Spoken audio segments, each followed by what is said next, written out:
It's all about understanding what choices I have. And I've been studying stress and mental health for years, and I know we have an abundance of choices when it comes to leading our life and dealing with those stressful situations. But I know that those choices can be confusing and overwhelming.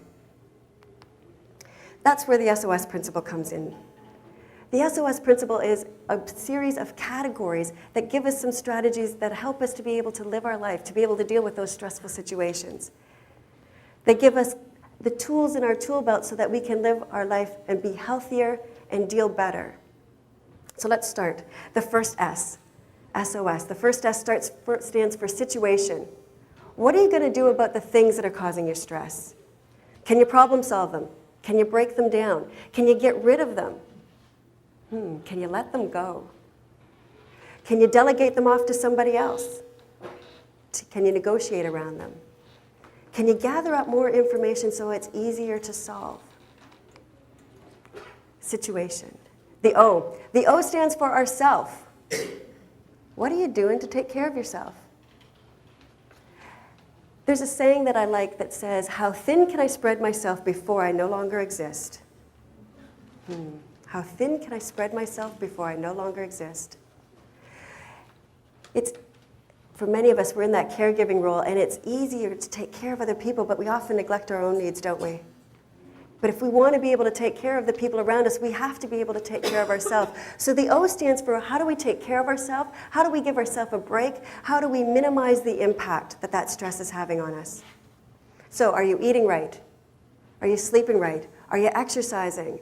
What are you doing for relaxation?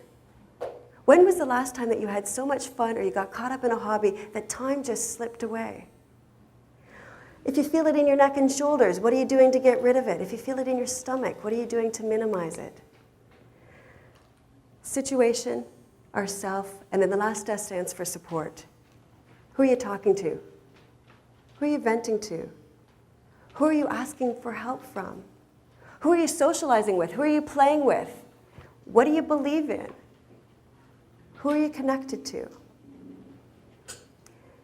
Do you have enough supports in your support circle so that you don't feel isolated and alone with no one to turn to?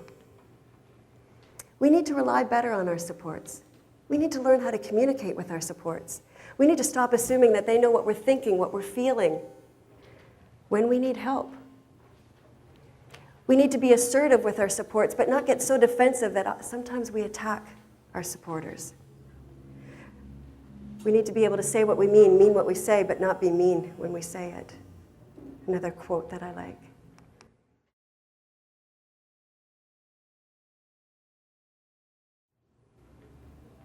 Nicholas turned to me. He had tears in his eyes.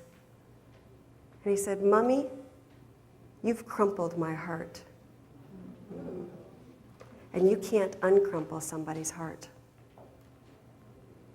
You see, Nicholas had a very smart teacher, and as a way of teaching them about feelings and friendships and connection, she used the image of a paper heart to show them how fragile our feelings can be and how strong our words can be. In grade 2, they knew that just like it was impossible to uncrumple that paper heart, it was just as impossible to take back a mean or hurtful word. Life is about connection. It's about reaching out to others and having others reach out to you. Are you building others up, or are you crumpling their hearts? Who are you surrounding yourself with? Those that build you up, or those who are tearing you down?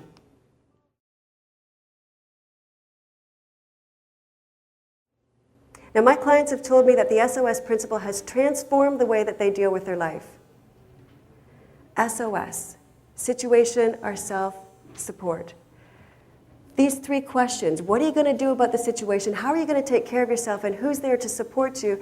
Give you a framework to tackle any of life's situations so that you have more control and that you're living a life filled with more happiness.